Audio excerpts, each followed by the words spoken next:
சித்தால வந்து பாத்தீங்கன்னா பஞ்சமூல கல்ப குளியல் பொடின்னு இருக்கு. ஸோ 5 வகையான மூலிகைகள் சேர்ந்து நம்ம ஸ்கின்ல இருக்கக்கூடிய டாக்ஸின்ஸை வந்து ரிமூவ் பண்றதுக்கு. ஸோ ரொம்ப வந்து நமக்கு ஃபங்கல் இன்ஃபெக்ஷன் இருக்கு, ரொம்ப அரிப்பு தொற்று இருக்கு, எக்ஸிமா ப்ராப்ளம் இருக்கு. ஸோ சருமம் சார்ந்த பிரச்சனைகள் பேசிக்கா நம்ம நலங்கு மாவோ இல்லை குளியல் பொடியோ நம்ம சொல்றோம். ஸோ அதிகமான சருமம் சார்ந்த பிரச்சனைகளுக்கு இந்த பஞ்சமூல கல்ப குளியல் பொடி இருக்கு. இதை குளிக்கிறதுக்குனே ஒரு ப்ராசஸ் வந்து சித்தர்கள் சொல்லியிருக்காங்க. பசும் பால்ல இந்த பொடியை கலந்து தலையில இருந்து கால் வரைக்கும் அப்ளை பண்ணிட்டு ஒரு 15-20 நிமிடம் கழிச்சுதான் நம்ம குளிக்கணும். ஸோ அப்படி குளிக்கும்போது நல்லாவே நமக்கு ரொம்ப வந்து ஸ்கின் ப்ராப்ளம் இருக்குன்னா இதுதான் நம்ம கொடுக்கறது.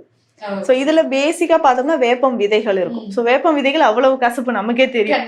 ஸோ அப்போ பாடியில எந்த வகையான நமக்கு வந்து இன்ஃபெக்ஷன் இருந்தாலும் மைக்ரோப்ஸ் இருந்தாலும் இதுலயே போயிடும். அதுக்கப்புறம் வெள்ளை மிளகு இதுல வந்து யூஸ் பண்ணுவாங்க, கடுக்காய் தோல் யூஸ் பண்ணுவாங்க, நெல்லிக்காய் யூஸ் பண்ணுவாங்க, கஸ்தூரி மஞ்சள். ஸோ இந்த 5ம் சேர்ந்ததான் இந்த பஞ்சமூல கல்ப குளியல் பொடி அப்படின்னு சொல்றோம். இது வந்து சித்தர்கள் சொன்ன காயகற்ப முறை. ஸோ இப்போ வாரம் ஒரு முறை இது பசும்பால்ல கலந்து உடல் முழுவதுமே நம்ம அப்ளை பண்ணிட்டு குளிக்கும் பொழுது வெயில் காலங்கள்ல வரக்கூடிய பிரச்சனைகளுக்கும் இது ரொம்ப சிறந்ததுன்னு சொல்லலாம்.